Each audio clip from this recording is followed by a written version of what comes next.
Hello everyone, আসসালামু আলাইকুম। সবাই কেমন আছেন? আশা করি সবাই ভালো আছেন। আলহামদুলিল্লাহ আমরাও ভালো আছি।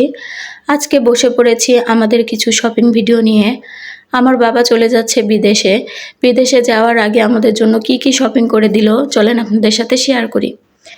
এখানে আমার বড় মেয়ের জন্য একটা সুন্দর ফ্রক নিয়েছে, দেখতে খুবই সুন্দর লাগছিল, পরলে খুব ভালো লাগবে।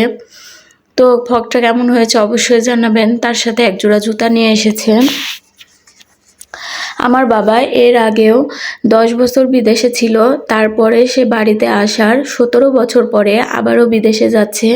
কী কারণে যাচ্ছে জানতে হলে কমেন্ট করতে হবে, আমি আপনাদেরকে জানাবো। তারপরে আমার ছোট মেয়ের জন্য সুন্দর একটা জামা নিয়ে এসেছে।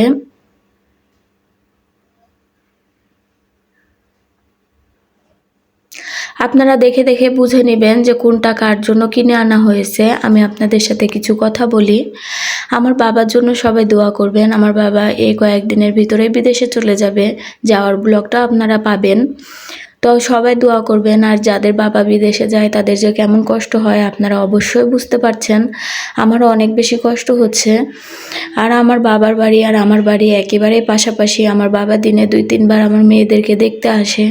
যখন থাকবে না হয়তো আমার বাচ্চাগুলো খুব কষ্ট পাবে, কারণ তারা সবসময় নানা নানির কাছে সবসময় বেশি থাকে। আমার বাবা এসে নিয়ে যায়, তো ওরা খুবই কষ্ট পাবে। আমরাও কষ্ট পাচ্ছি, কিন্তু তবুও কিছু করার নেই, যেতে হবে। আর এদিকে কিছু আপনাদের ভাইয়ার প্যান্ট, লুঙ্গি, শার্ট, তারপরে তো আমার 3 পিস। প্রত্যেকটা বাবা মাই তার সন্তানের কাছে প্রিয়। আমার বাবা যে চলে যাচ্ছে সেই জন্য সবার জন্য কেনাকাটা করে দিয়ে যাচ্ছে। জানি না আবার একসাথে কবে আসবে, দেখা হবে।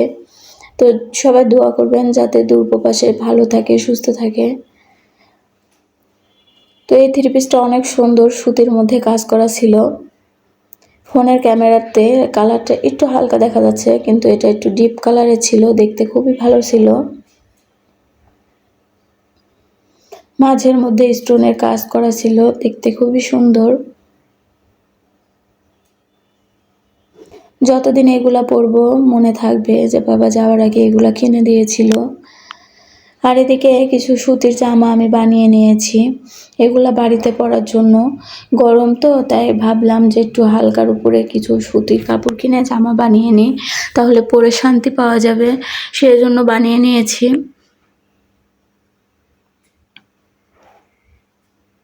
আমার বাবা এর আগে 10 বছর মালয়েশিয়া ছিল, তখন আমরা খুবই ছোট ছিলাম। আমার বয়স ছিল 7 বছর, আমার ভাইয়ের বয়স ছিল তখন 4 বছর। তারপরে আমাদের শিশুকাল বাবা ছাড়াই চলে গেছে। এই বিষয়টা যে কতটা একটা কষ্টের। আমরা যখন ছোট ছিলাম তখন আমার বাবা বিদেশে গিয়েছিল, তখন কোনো টাচ ফোনও ছিল না, তখন শুধু বাবার সাথে ফোনেই কথা বলা হতো। আর এখন তো ভিডিও কলে দেখাও যায়।